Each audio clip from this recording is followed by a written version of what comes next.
Hashem Hashem Naaseh Venatzliach Erev Tov en ce dimanche 24 octobre, Shavua Tov bien entendu, et le 19, puisqu'on est Bezrat Hashem passé au Yutet du mois de Mar Cheshvan, shiur acheté par Harit Wito Yakar pour l'anniversaire de sa maman Simone Bat Kamuna, de la part de ses enfants et petits-enfants qu'il aime très fort et qui lui souhaitent une bonne santé jusqu'à 120 ans, que du bonheur, des joies et tout ce qu'elle désire. Bracha ve'atzlacha bechol maaseh yadea, cette merveilleuse maman, Simone Bat Kamuna, pour qui ce shiur de Torah aura et sera dédié, Be'ezrat Hashem, Yom Holadet Sameach, refoua shlema pour tous les malades d'Israël de par cette même occasion, l'Inshmat Kol Mete Israël Bichlalam et Hashem Atov, Georges Elio Ben Simcha Alice, Vechol Harishima, Vechen Aisha Tznomarat Chaya Ruchama Esther Bat Rivka. Be'ezrat Hashem, on commence tout de suite ce jour parce qu'on a déjà fait la liste des noms et on attaque sur notre sujet. La paracha de Haye Sarah, c'est une paracha qui se divise en deux parties. La première partie, l'enterrement de Sarah Imenu, la vie de Sarah. Alors, je penserai en même temps à Sarah Atia, elle est à Shalom, qui a été enterrée, je crois, aujourd'hui, et qui avait beaucoup des vertus de Sarah Imenu. Donc, elle est partie pendant la paracha de Haye Sarah. La vie de Sarah, c'est pas pour rien, il n'y a pas de hasard. Cette grande Sédéquette. Donc, la première, ça se divise par l'enterrement de Sarah Imenu, et on voit combien la Torah donne beaucoup plus d'importance à l'enterrement d'un juif qu'à sa vie. Parce que quand on dit voici la vie de Sarah, on ne nous dit rien sur sa vie, mais on ne nous parle que comment elle a été enterrée. Ce qui fait que la Torah insiste beaucoup sur le fait de nous annoncer qu'il y a une vie après la mort. Ne crois pas que quand la personne meurt, le corps, tu peux le brûler, tu peux le jeter d'une falaise, tu peux le laisser couler au fond de l'océan. Mamash, non. Quand une personne décède, comme le dit Derlo Shulchan Aruch, le respect des parents, c'est de leur vivant et de leur mort. Mais s'ils sont morts, pourquoi tu veux le respecter? Réponse très simple, c'est qu'on ne meurt pas. C'est pas parce qu'on enlève son manteau qu'on est mort. Le corps, c'est le manteau de l'âme. C'est tout. La deuxième partie qu'on va étudier ensemble, sur deux mots, c'est le mariage de Yitzhak et de Rivka, et ça finit par la mort d'Avraham à la fin de cette paracha. Mais le sujet principal, c'est le mariage. Alors, ici, on va découvrir plusieurs dimensions qui ne sont pas marquées Be'adia, c'est pas marqué explicitement, mais ça va nous apprendre des choses. V'Avraham zaken ba bayamim, v'Adonai berach et Avraham bakol. Et Avraham avance dans sa vieillesse, et Dieu le bénit dans tout. Ça veut dire quoi, le bénit dans tout? Qu'est-ce que tu as besoin de nous dire qu'il est béni dans tout, alors qu'on sait qu'Avraham est béni dans tout, puisqu'il est la source de bénédiction, v'nivrechu becham kol mishpechot, v'nivrechu becha kol mishpechot ha'adama. Si lui-même, il est source de bénédiction, bien sûr qu'il est béni dans tout. C'est là, le barour. Oui, mais la Torah insiste, et dès qu'elle dit ça, il dit, Vayomer Avraham el avdo zekan beto, amoshel bechol asherlo, simna tachat yerechi, mets ta main sous ma hanche, puisqu'il n'y avait pas de mezuzot à cette époque, c'était la Brit Mila. Pour dire l'importance de la Brit Mila, c'est aussi kadosh qu'une mezuzah. Ve'ashbiecha ba'adonai Elohei hashamayim ve'Elohei haaretz asher lo tikach isha livni mi benot kenani asher anochi yoshev bekirbo. Et là, on va étudier ce que ça veut dire. Tous ces mots qui ont été dits, au lieu de dire simplement, va trouver une kala, donc on sait que Eliezer, à qui il s'adresse, Abraham, son serviteur fidèle, lui demande d'aller chercher une kala, donc il est aussi Baal Shiduchim, il fait des Shiduchim Eliezer, d'accord? Et ça fait beaucoup de mots qu'on va essayer de décortiquer ensemble pour comprendre quelle est la crainte d'Abraham, parce qu'il y a ici deux craintes. La première, c'est qu'Abraham ne meurt sans voir le mariage de son fils, et on apprend que c'est un tsar. Ça veut dire que quand un père et une mère attendent désespérément que leur fils se décide à se marier, qu'il dit « Ah là, bouge !» Moi, j'ai jamais compris pourquoi les gens n'arrivaient pas à se marier. J'ai jamais compris pourquoi. Si tu veux vraiment te marier, il y a tellement de choix. Maba shalcha. J'ai pas compris. Ça me rappelle ce que je vous ai envoyé sur le truc. C'est un homme préhistorique qui dessine une femme. Hein? T'as vu? C'est une femme. Il dit c'est quoi? Il dit ça, c'est la femme parfaite. C'est ma femme si elle est parfaite. Mais tu n'as pas fait la bouche. Il lui a dit parfaite. Tov. Pérouche, Adavar, c'est que un père, il attend vraiment. J'avais même étudié il y a très longtemps, très très longtemps, une trentaine d'années de ça, que le respect des parents, c'est quand les enfants quittent la maison mariée. C'est un grand respect pour les parents que de marier leurs enfants. Peu importe qui paye le mariage, on ne rentre pas dans la dimension de qui va payer le mariage, mais disons qu'ils ont le bonheur, le plaisir d'accompagner les enfants à la choupa, parce que ça ressemble à quelqu'un qui prend une barque et qui va la pousser, puis d'un coup il y a des vagues qui vont faire le travail. Alors le père se repose enfin. Quand on marie ses enfants, ça y est, Maintenant, tu as ta maison, toi-même, tu vas devenir papa. Moi, je vais devenir grand-père grâce à toi. Je prends un peu plus de recul. C'est quand même un peu prendre sa retraite au niveau de l'éducation. Qu'est-ce qu'il y a, Maurice? Ah, Hamoud, Toda Rabba. Et alors, la malo. Ma mère, elle était là, elle aurait dit, ah, voilà, elle éternuait, ça veut dire, ça c'est vrai. Tov. Nachon. La reine, Yotse Fomisé, que Abraham Avinu à la Shalom, il est inquiet. Dieu lui dit, je te bénis dans tout, et Abraham il dit, dans tout sauf une chose. J'ai pas participé au mariage de mon fils. Et de là, vous apprendrez que Tanguy, c'est-à-dire l'enfant qui ne se marie pas, et qui a toujours 30 ans, et 35 ans, et 40 ans qui reste à la maison, ça devient un enfant d'amour qui devient un enfant, une plaie. Même s'il ne dérange pas. Il y a quelque chose qui dérange les parents, mais dis-moi, tu veux pas prendre ton envol, tu veux pas un peu débarquer, tu veux pas un peu que ce soit un plaisir de te recevoir et de ne pas te subir.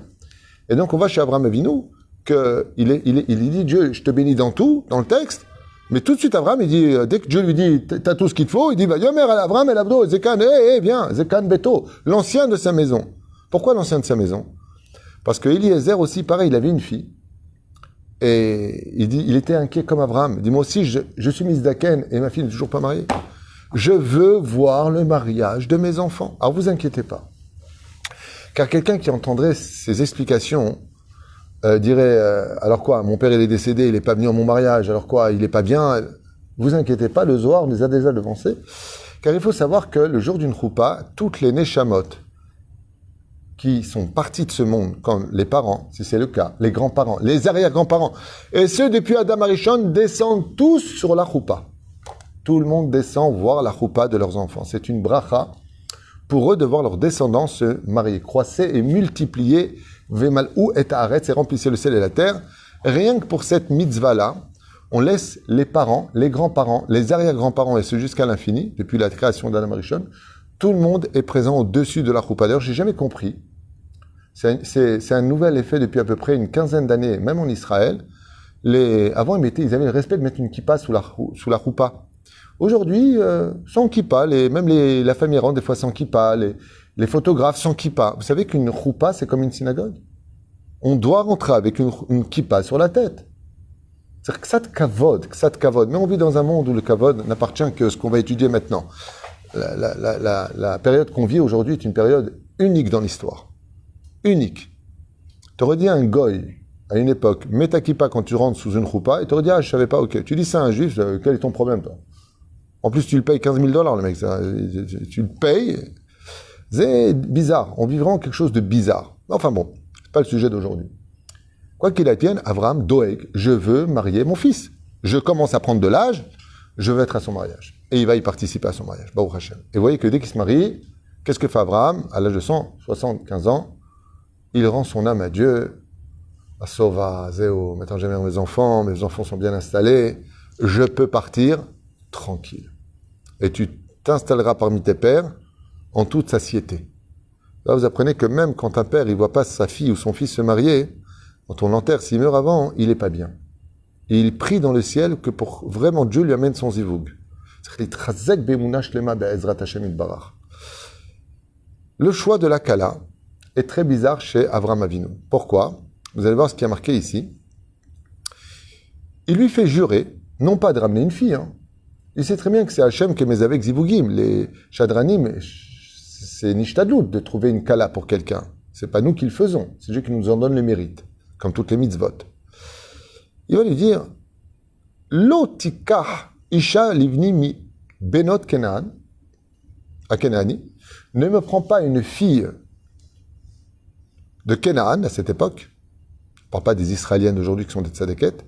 Asher anochi yoshev bekirbo, cette nation parmi laquelle je suis installé. C'est comme ça qu'on peut comprendre la kavana d'Abraham, mais pas du tout. Maït kaven Abraham Avinu, et il continue, il te dit, Ma, Omer, ki el artzi ve el moladeti teler ve la karta isha livni le Yitzhak. Car c'est sur la terre d'où je suis venu, de la maison d'où j'ai grandi, que tu prendras une femme.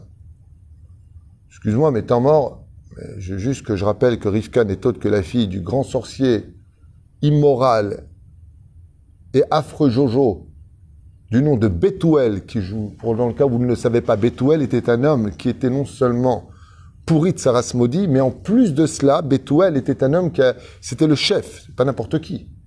Il avait lancé un minag que toutes les filles qui se marieraient en Mésopotamie devaient passer d'abord par sa chambre le jour du mariage.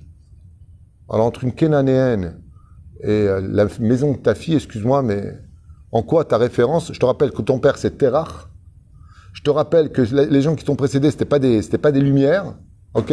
Je te rappelle que le frère, comme c'est marqué la Gemara, elle dit quand tu t'épouses une personne, regarde qui est son frère. Bah c'est juste Lavan, le Ramaï. Excuse-moi, ça fait un peu les Thénardier dans l'histoire. C'est pas, tu vas dans la maison, la famille Ngals, tu sais, sont tous gentils. C'est, va dans la maison de JR, oui. Mazézé. Quelle référence? T'es en train de me dire, ne me prends pas les filles de Kenaan, mais tu peux aller prendre une fille de ma maison, mais c'est des sorciers dans ta maison, c'est des mouchratim, c'est des voleurs. Lavan à Arami, c'est des ramaïm.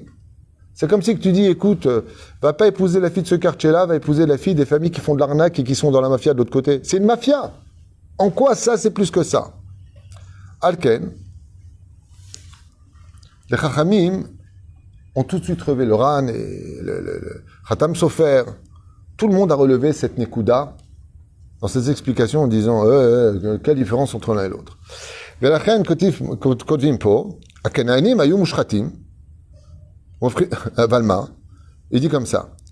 Arem mishparto, la famille d'Abraham, gam ayu ovda vodazara, anashim ra'im, posh'im, hataim. C'est-à-dire que la famille d'Abraham, dont on parle, qui est restée à Ur-Kasdim, à Haran, mais c'est dépouilleux. Et les Chachamim nous disent ici, Ma'evdel. Donc vous voyez qu'il pose la question, quelle différence entre les filles de Kenaan de cette époque et une famille mafieuse et immorale et qui fait des choses terribles? Pourquoi? Azma Evdel. Ayou Tovim ina Kenaanim. Les Chachamim lui disent, sache une chose, que ce soit très clair. Les filles de Kenaan n'étaient pas pires que les filles de Mésopotamie. Qu'il n'y ait pas d'ambiguïté sur le sujet. C'était les mêmes. Alors moi je vous pose la question.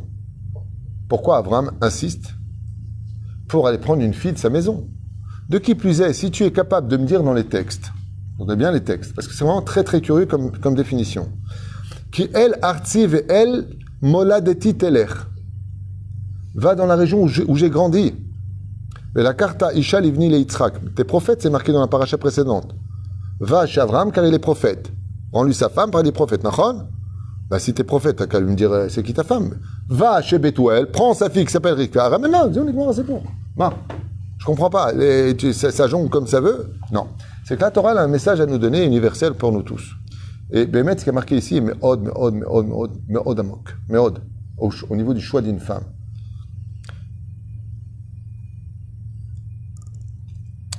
Et là, à Kenaanim, la différence, elle était énorme.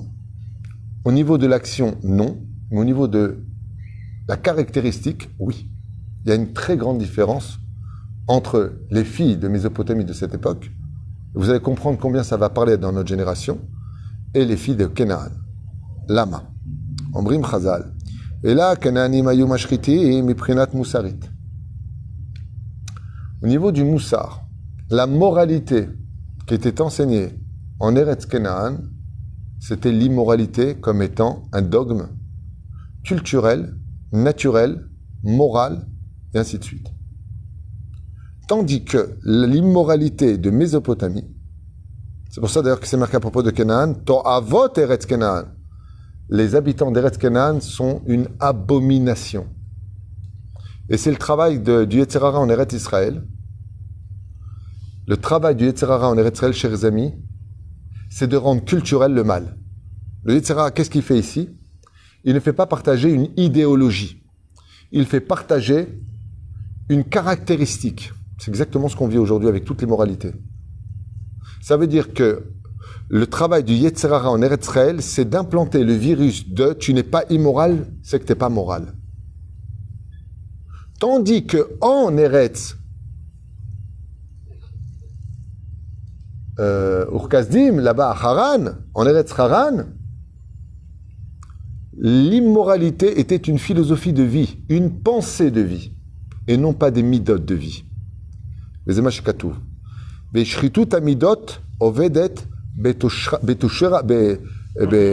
Teshura Levanim, ça veut dire que quand on a des mauvaises midotes, quand on est réellement au niveau caractéristique ce que l'on est, ça passe dans les cellules de l'enfant. Tandis que quand Ve'ulu be'eretz moladeto shel Avraham, sur la terre de la naissance d'Avraham, hayo anashim ushchatim, certes, rak bedeot. Au niveau philosophique, ils étaient immoraux, comme en Eretz Israël, mais pas au niveau des midot. Zot ha'evdel. C'est-à-dire qu'ils peuvent changer en quittant le pays. Hein? En quittant leur pays, ils peuvent changer. Absolument, plus que ça encore. Quelqu'un qui se trompe dans ses idées, mais qui ne les a pas assimilées dans ses veines, il a sa façon de penser. Par exemple, il va te dire, moi, je vois pas l'intérêt d'être chômeur Shabbat, je vois pas l'intérêt de manger kasher, ça c'est des trucs de religieux, et les rabbins l'ont écrit. Tu dis très bien, Imken, donc toi, t'es pas juif. Il va dire, si, je suis juif.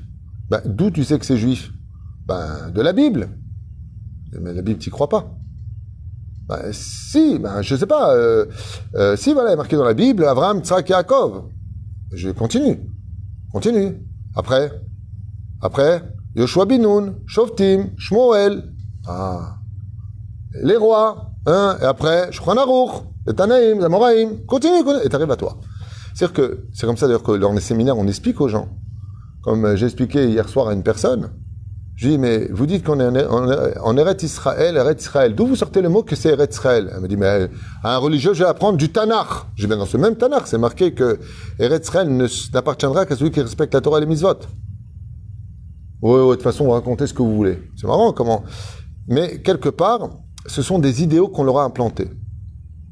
Tant qu'une personne s'est trompée sur son chemin idéologique, tu peux lui faire tchouva très rapidement. Mais quand une personne a inclus dans ses midot, dans ses caractéristiques, que l'immoralité, c'est ça la moralité, ça ressemble donc à Sodome et Gomorrhe, il n'y a plus rien à faire. Et c'est pour ça que Dieu a renvoyé les peuples de Canaan. Parce qu'ils vivaient l'immoralité comme étant la moralité. Et là, tu peux monter et descendre. Aucune teshuva n'est possible. Aucun argument ne pénètre les oreilles. Quand quelqu'un est mouchrat au niveau des midot, ça veut dire que ça, dans ses veines, si tu lui faisais une analyse de sang, tu verrais qu'il est immoral, il n'y a plus rien à faire. Ça y est, c'est dans son sang.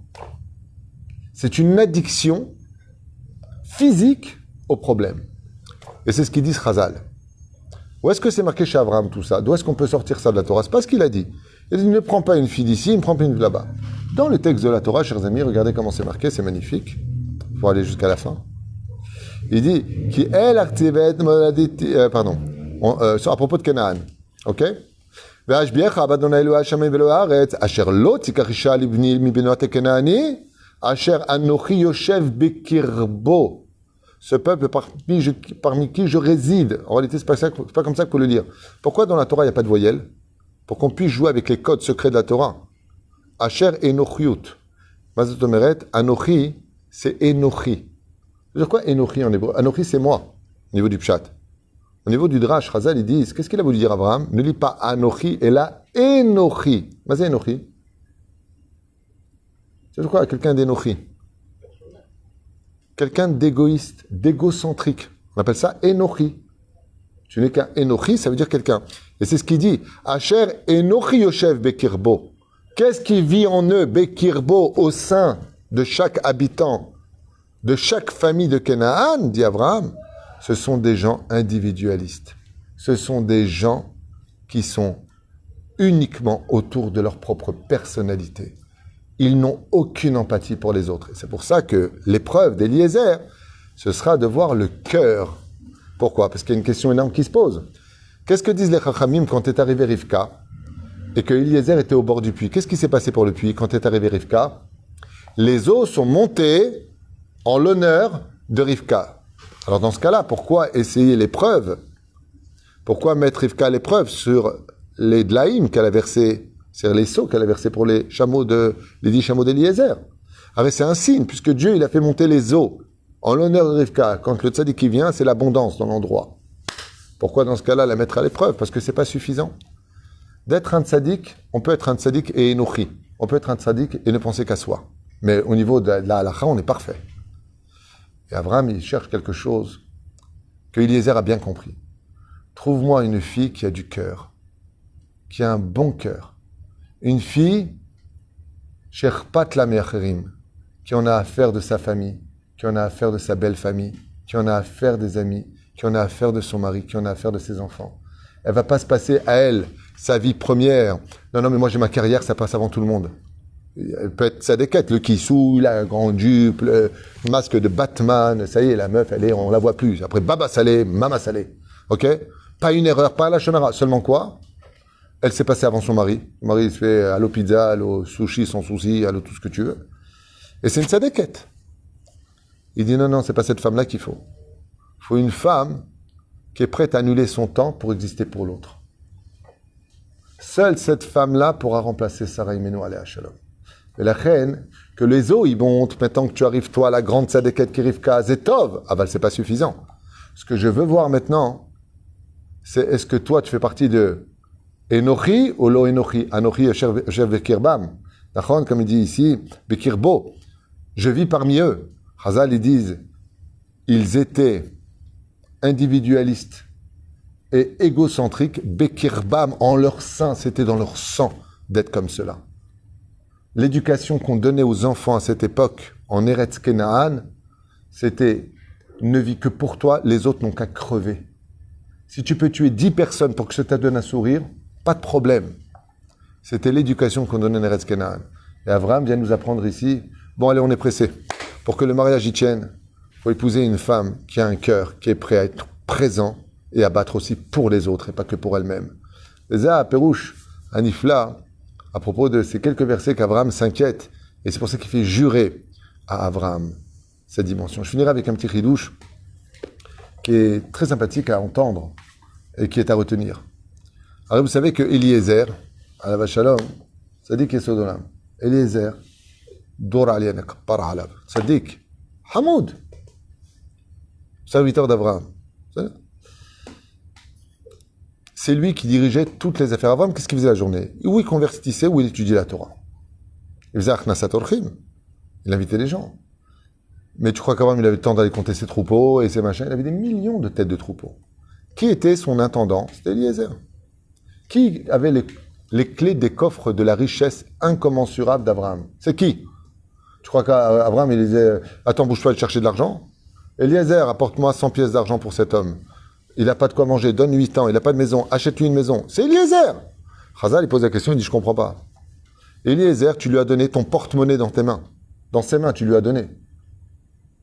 Et là, tu le fais jurer pour ta fille de bien respecter ce qu'il va dire, alors qu'il t'a jamais, pas une seule fois trompé, pas une seule fois trahi, pas une seule fois déçu. Chazal, ils disent, de là, vous apprenez de ces quelques mots, que tant qu'il s'agit de matérialité, tu peux tout laisser dans les mains d'un intendant qui t'a complètement confiance. Mais quand il s'agit de ta descendance, là, par contre, la confiance doit être remise en question. Parce que pour une descendance, la moindre erreur sera fatale. Et la reine, étant donné qu'ici, il s'agit d'aller chercher la femme, qui est le pilier de la continuité du peuple d'Israël, par le mérite des femmes d'Israël, le peuple d'Israël continue à vivre. Eh bien, Abraham lui dit à Eliezer, ce n'est pas que je n'ai pas confiance en toi, mais que tu fasses une erreur au niveau des têtes de boutons, que tu m'as fait perdre 15 caisses d'or, que tu m'as ruiné, c'est que du matériel. Mais si tu me ruines spirituellement en apportant une femme qui n'est pas la continuité de la mère éducative dans le domaine de la Torah des mitzvot, de la pudeur, de la cacheroute, de la grandeur, du kiddush Hashem des Bnot Israël, alors sache que c'est toute la maison d'Abraham qui va s'effondrer. Et là, hein? De qui? De plus, il a été maudit Canaan. Mais on voit ici qu'Abraham, il fait jurer Eliezer, alors que jamais il a fait jurer avant. Pourquoi? Parce que quand ça devient spirituel, il faut jamais avoir confiance en personne. Quand ça devient spirituel, quand on parle de ta descendance, quand on parle de Torah, je ne peux pas laisser dans les mains de l'autre la responsabilité d'une descendance quand c'est aussi important. On s'inquiète tous pour le monde matériel. Quand on pose des millions de questions sur le domaine matériel. Et quand c'est spirituel, bon, l'école juive, là, ils apprennent un peu de Torah là-bas. Ouais. Mais par contre, ta boutique, t'es qui? Je veux voir ton CV, tu me voles pas, je mets 4 caméras. Non, tu devrais mettre des caméras dans l'école pour voir si ton fils il étudie bien la Torah, et si le prof qui est en train de lui apprendre la Torah, il en fait un ben Torah pour plus tard, qui dise le Kaddish, qui sera dans le chemin de la Torah, qui fera Shabbat, qui continuera à aimer la Torah, les mitzvot, ou Masim Tovim. C'est là-bas que tu devrais mettre des caméras. chef de ton vendeur principal à la boutique, si maximum il te vole, qu'est-ce qu'il t'a volé? Un steak en plus, des soucis en plus, mais tu les prends pas avec toi. Par contre, ton fils qui étudie au Talmud Torah, là-bas, il faut vérifier le rab. Est-ce qu'il a ses diplômes de pédagogue? Est-ce que Béhémet, son fils, il a bien appris? Est-ce que Béhémet, il aime la Torah? Est-ce qu'il fait aimer le judaïsme? C'est là-bas qu'on devrait beaucoup plus investir, comme nous le montre cette paracha ou Abraham. Par contre, là, il prend son temps et dit, hé, Ashbia, viens jurer sous ma hanche. Jure-moi. Et pourquoi tu jures? Parce que quand il s'agit de descendance, il n'y a pas de place pour la confiance. Il faut que je sois sûr que tu écoutes ce que je te dis au doigt et à l'œil. כך מביאים חז"ל עליהם השלום, תורת חיים, תורת אמת יש לנו, וזה הדרך שלנו. מעשה אבות, סימן לבנים. כל טוב. יום הולדת שמח.